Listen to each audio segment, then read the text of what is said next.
Good morning, guys. Welcome back to the channel. In today's video, I want to go over every issue that we had with this 3-inch zone body lift. So, kind of a little rundown. 97 F-150, 4.6 two-wheel drive. Let's see. Yeah, we'll do it anyway. 7.5 FabTech, 1.5 inch Daystar level, and 3-inch zone body lift. So that's how the truck's set at 12 inches. It's currently on 35s. The rears need replaced. They're pretty bad, but we do have 35s, platinum 20s, and 2-inch adapters. So first thing, I was kind of thinking, and I figured, why not? We'll go over the kind of the issues with the body lift. So we'll go back here. The one thing, I need to get gap guards for that. Then back here, we do have a gap at the bottom of the bumper for the trailer hitch. We'll get that stuff figured out at some point, as well as something to fix the exhaust gap there. But anyway, moving on. First thing we're going to start with is in here. So as y'all know, to do the body lift, got to pull the seats out, back seats, pull the sub box, and then you got to pick the carpet up. Yes, this thing is filthy, and that is old, caked on dirt. But yes, this thing needs a solid cleaning at some point. But first issue we run across with this kit was the shifter. So this did come with a bracket for the shifter. It goes on the transmission down underneath the truck, and that bracket ultimately wouldn't work. So we ended up having to build a new bracket that was a little bit taller, and the holes were offset a little bit more to accommodate everything. Now, I'm not saying, and anything in this video, I'm not saying it's going to be an issue for you. That was just an issue that we had. So that was one of the biggest obstacles, was figuring out the shifter. So my grandpa actually built a bracket for that, got it all hooked up. Everything works perfectly fine.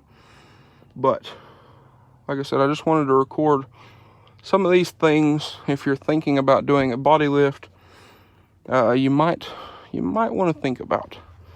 So next thing, and if you're wondering on height of the truck, I'm 6'3" or so, and this is eye level with everything. So I mean, for opening the door, my arm straight out, you know, all that. But next issue would be the fuel filler. So, not gonna stand over here too long, so we got ants. But the fuel filler up in there. So they give you a hose for one side, and then a tube to extend the other side, right? So I'm gonna go over here.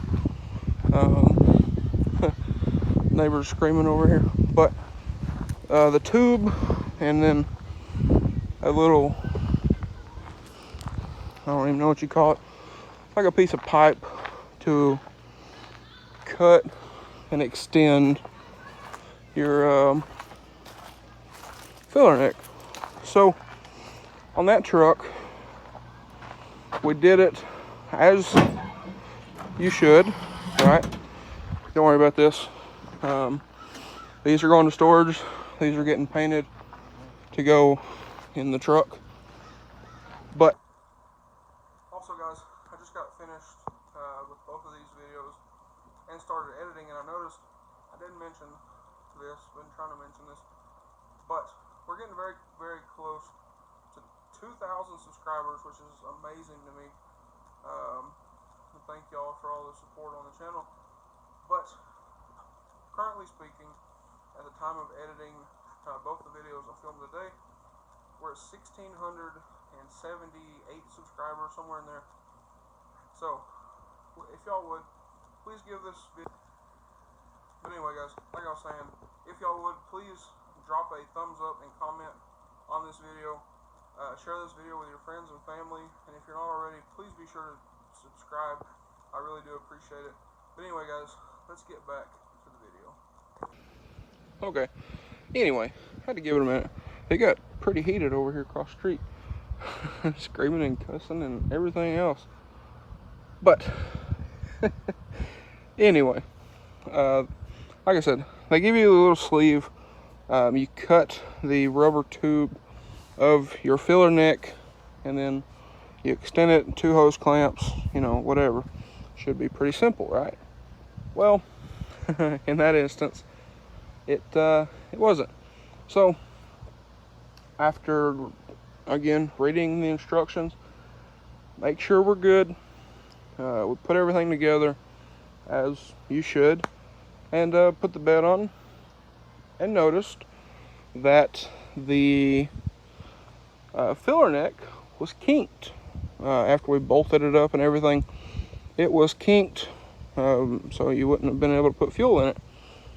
So after looking, what the issue was that sleeve that goes in there was actually too long.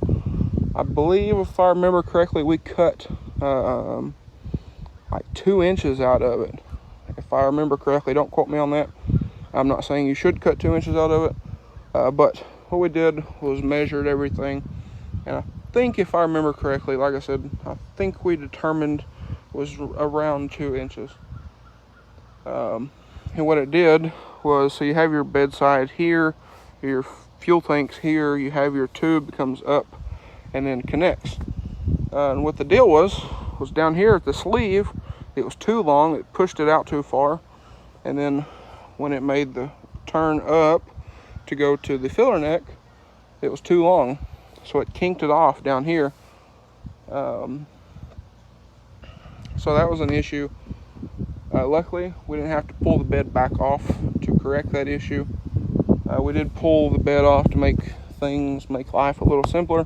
They say you don't have to. In my opinion, you need to. But anyway, so we got that issue figured out. The truck doesn't leak fuel. I put fuel in it twice since we did the body lift. Don't have any issues putting fuel into the truck. It doesn't leak. It doesn't constantly clink off the pumps and everything else. It acts just fine.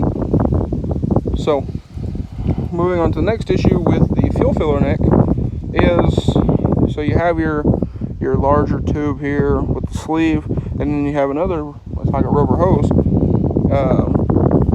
That rubber hose for us that came in the zone kit didn't work.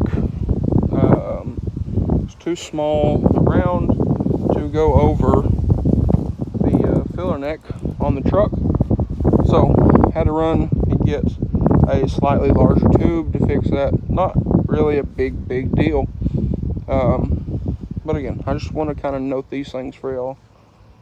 So moving on after that, pretty smooth sailing with the fan shroud and, you know, the rear bumper and everything else, until we got to the front bumper. Now, I have a move bumper. It's a very heavy bumper. It's a winch bumper. So we knew we were going to have to make new bumper brackets, because the one that come in the zone kit, where they are kind of beefy, there's no lateral support, because it's literally just a flat bar with 3 holes drilled in it. So, I mean, there's no lateral support there's nothing really keeping the bumper from just falling over, in a sense, to a point. Because obviously those 3 holes do hold the bumper, but it does allow some movement, some flex there. So we knew we was going to have to build a new bumper bracket for that bumper. Nice heavy mount that's going to hold that bumper up all right. So we started measuring for that, and making everything work and everything else. And we noticed that one issue was on this truck. And after talking to a few people with those trucks that have moved bumpers, it's a rather common thing, is on the bottom of the bumper, it would hit the frame, the bumper would hit the frame, so you'd have to space the bumper out about 1/2 of an inch to an inch, inch and a half, wherever, depending on how far you set your bumper in when you built it.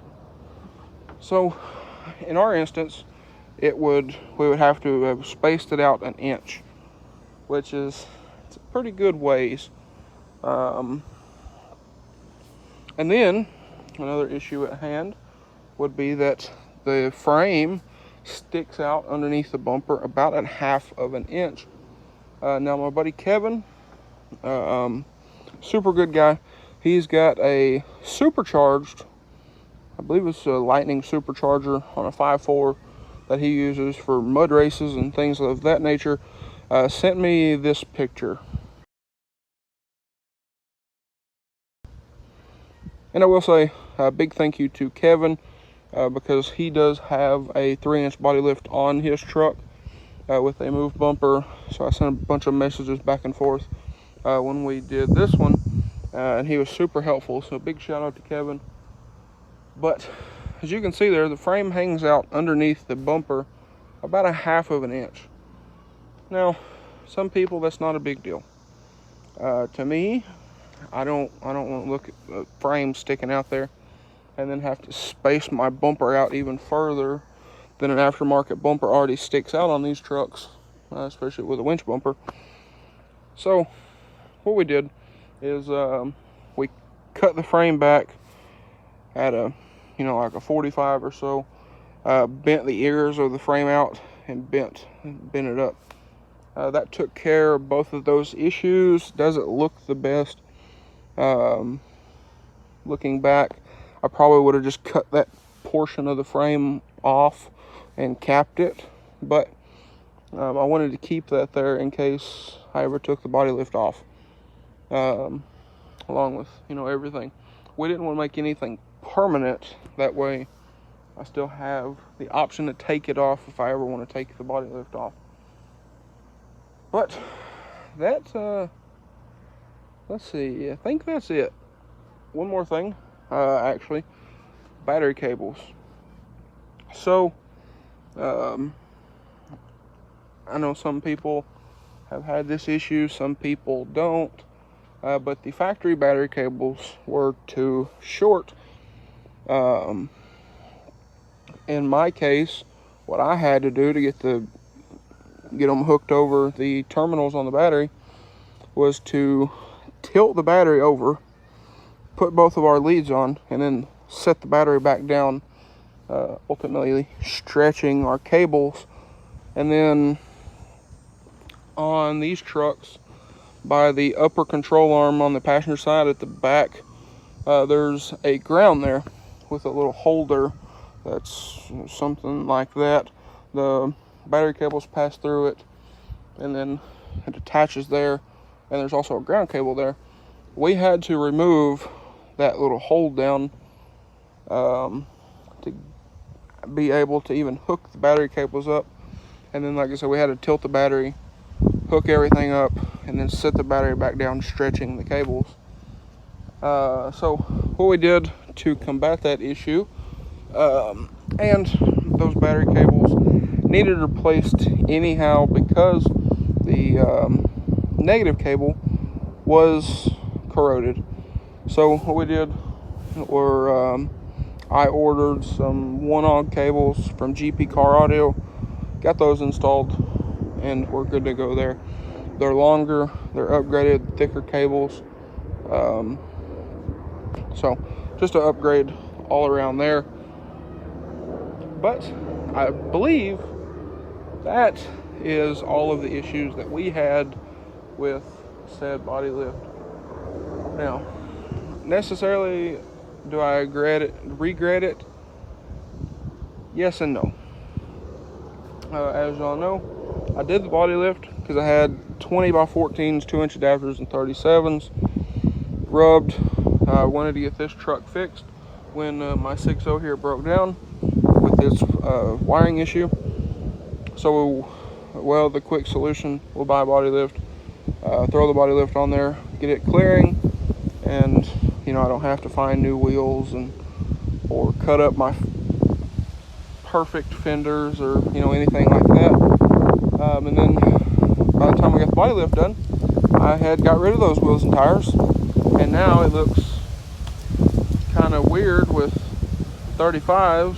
So in a way, I wish I would have just waited. Really wasn't needed, but as far as the driving aspect of the truck, I don't regret it at all. It's not that much different as it was prior. So with that part, it's really not all that bad. People talk bad about body lifts. Oh, it's going to drive terrible, and all this, that, and the other. Well, I will say there's a little more body roll. You got to think, you take the center of gravity of a vehicle, you raise it, it's going to have a little more body roll. It doesn't matter if you're doing a body lift, it doesn't matter if you're doing a 12-inch, $30,000 lift kit or a $500 rough country lift kit or anything like that. Anytime you modify the center of gravity of a vehicle, it's going to drive a little bit differently. So it's kind of part of the game in a way. You're modifying the dynamics of everything. So that is really about it. Not that bad, but not exactly a slap it together and you're done in a day. It was time consuming, it was a pain in the rear end, but it's on there. It drives fine, it does fine. You just gotta understand, you're modifying your vehicle. It's going to be a little bit different than it was before. So anyway, guys, like I said, that's probably going to be a wrap for this video because that's about it. So if you guys enjoyed today's video or found it helpful, please drop a like and comment down below. Hit that subscribe button. Thanks for watching, guys, and I hope everybody has a great day.